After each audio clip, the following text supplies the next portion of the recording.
Hello friends, আপনারা অনেকে RAM cash clear করতে পারেন না। আপনাদের র্যাম অনেক এরকম হয়ে থাকে যে দেখেন আমার এখানে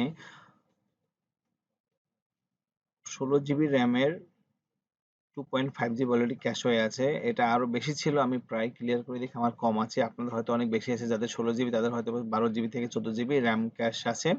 আপনারা যারা ক্যাশ ক্লিয়ার করতে চান, কারণ এই কারণে আপনাদের অনেক কম্পিউটার স্লো কাজ করে বা ঠিক মতো আপনাদের র্যাম স্পিড পাচ্ছেন না। তো এক্ষেত্রে আপনাদের একটা পরিত্রাণ পাওয়ার একটা সফটওয়্যার আছে যেটা দিয়ে আপনার র্যাম ক্যাশ ক্লিয়ার করতে পারেন। আপনাকে এটা করার জন্য ফার্স্ট আপনাদেরকে যেতে হবে মাইক্রোসফটের একটা ওয়েবসাইটে। মাইক্রোসফট শুধু লিখলেই হবে যে র্যাম ম্যাপ নামে একটা সফটওয়্যার। জাস্ট এখানে ক্লিক করলে একটা সফটওয়্যার ডাউনলোড হয়ে যাবে, দেন সফটওয়্যারটা ওপেন করবেন। আমরা এই সফটওয়্যারটার রাইট বাটন ক্লিক করে সিস্টেম অ্যাজ অ্যাডমিনিস্ট্রেটর দিয়ে ক্লিক করব, রান করার পরে এটা রান হবে। দেন আমরা এখানে ওয়েট করবেন, একটা অপশন চলে আসবে।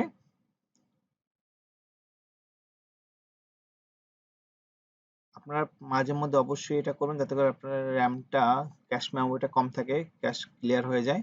দেন এখানে এমটি ক্লিক করবেন, এমটি মেনু থেকে এমটি ক্লিক করার পরে MT standard by list. Then click, দেখবেন যে আপনার টোটালটা ব্ল্যাঙ্ক হয়ে গেছে। কিভাবে বুঝবেন ব্ল্যাঙ্ক হয়েছে আমি দেখাচ্ছি।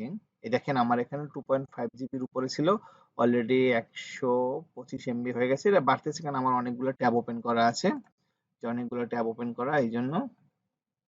আপনি এখান থেকে এটা ক্লিয়ার করে নেবেন। অবশ্যই সবসময় ক্লিয়ার করা উচিত যাতে করে আপনার কম্পিউটার ফাস্ট কাজ করে, আপনি ফ্লেক্সিবল পান কাজ করার সময়। Guys, thank you. যারা আমার চ্যানেলটা সাবস্ক্রাইব করেন অবশ্যই